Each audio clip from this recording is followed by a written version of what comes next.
السلام عليكم ورحمة الله وبركاته. صباح الفل، ازيكم يا بنات؟ عاملين ايه؟ يا رب يومكم مليان تفاؤل وحب وكل حاجة حلوة على قلوبكم يا بنات. وحشتوني جدا جدا من الفيديو اللي فات.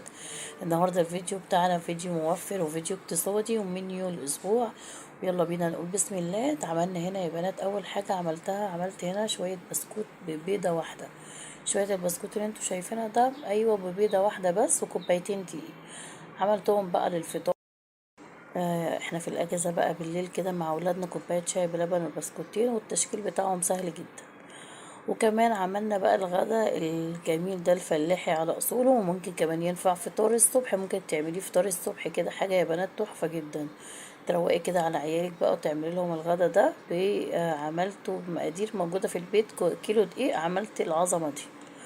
وهنا ولادي كانوا عايزين حاجة حلوة، فقلت لهم عايزين ايه؟ قالوا لي يا ماما عايزين دونس. فدخلت على طول على المطبخ، عملت لهم دونس. عملت الدونس القمر اللي انتوا شايفينه ده ببيضة واحدة بس وكوبايتين دقيق وشوية لبن. مفيد وينفع فطار وينفع كده سناكس بين الوجبات، وفرحي عيالك واعملي لهم حاجة حلوة. طيب كمان ايه ينفع تاني للفطار يا فاتن؟ نعمل بقى كيكاية حلوة كده محترمة، تكون بصوص الكراميل بصوص شوكولاتة، تكون سادة براحتك خالص. دي عاملاها بثلاث بيضات يا بنات. عايزة اقول لكم العلو والجمال ده كله بثلاث بيضات. وممكن ما تحطيش عليها ولا تزينيها باي حاجه، تعمليها ساده زي ما انت شايفه كده، بتطلع معاكي حلوه قوي.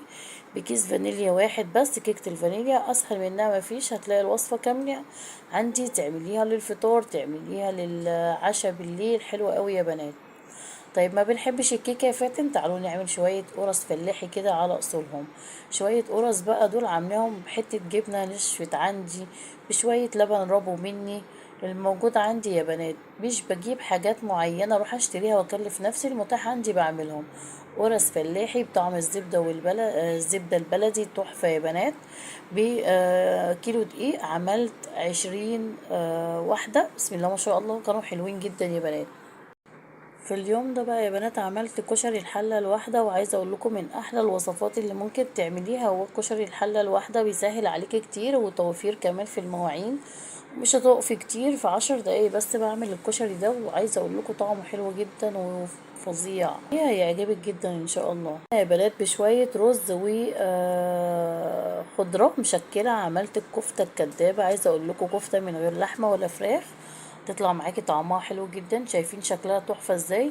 ولا فكت ولا بتفك منك، يعني متماسكة جدا. وعايزة اقولك ولادك مش هيفرقوها عن الكفتة اللي فيها لحمة. في وقت كده مش عندك حاجة تعمليها في التلاجة في الفريزر، طلعي شوية رز وشوية خضرة، هتعملي احلى كفتة.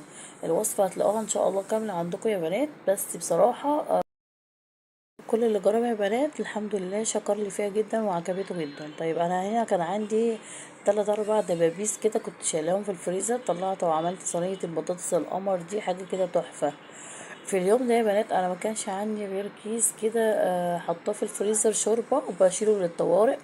عملت عليه شويه الملوخيه الخضراء الفظيعه دي اللي انتوا شايفينها، حاجه كده تحفه. الملوخيه دي برضو انا مفرزاها معاكم. شايفين لونها ازاي؟ بسم الله ما شاء الله، لونها اخضر وجميل وطعمها حلو جدا. عملت شويه الملوخيه بقى دي مع شويه رز كده بشعريه وطبق بتنجان مخلل، حاجه كده تحفه. البتنجان اللي يفتح النفس، وكمان الرز بشعريه والملوخيه، حاجه كده ولادنا كلها بتحبها وكبار وصغيرين. فأكلة كده مكلفتنيش حاجة خالص. يعني لو حسبتيها تكلفك 20 30 جنيه. عملتي غدوة جميلة. ممكن تقدري تعملي جنبها بقى صينية كيكة لولادك لو عندك المقادير، او ممكن تعملي لهم بسكوت، اي حاجة كده بحيث ان ده يعوض ده. واتغدينا وكانت الأكلة ما شاء الله تحفة. هنا كان عندي 4 دبابيس تانيين برضو كده، طلعتهم وقلت بقى اغير واعمل لولادي النهاردة الفراخ الكنتاكي عايزه اقول لكم بطريقه سهله جدا وبسيطه، وطعمها كان حلو جدا. برضو عملتها كده في يوم. وعايزه اقول لكم يا بنات 4 دبابيس معايا بس بالشكل اللي انتوا شايفينه ده. الوصفه يا بنات هتلاقوها برضو في الفيديو كامل، تحفه جدا. هنا بقى كان عندي قطعتين من البانيه في اليوم ده، كنت محتاره اعمل بيهم ايه. عملت الناجتس الاقتصادي سهل جدا وبسيط، وهيطلع طعمه ما يختلفش عن اللي بنشتريه في الاكياس من السوبر ماركت، وبقى غالي جدا جدا. فانا عملته لكم بطريقه اقتصاديه جدا، مش هتكلفك غير 20 جنيه او 30 جنيه.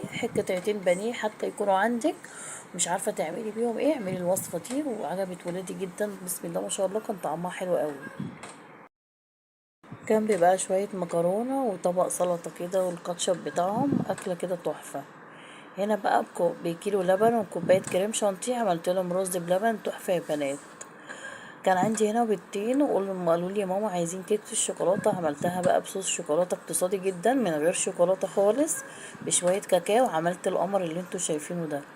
لو الفيديو عجبكم يا بنات ما تنسوش تدعموني باللايك والشير وسبسكرايب، ومع الف سلامه، توحشوني جدا.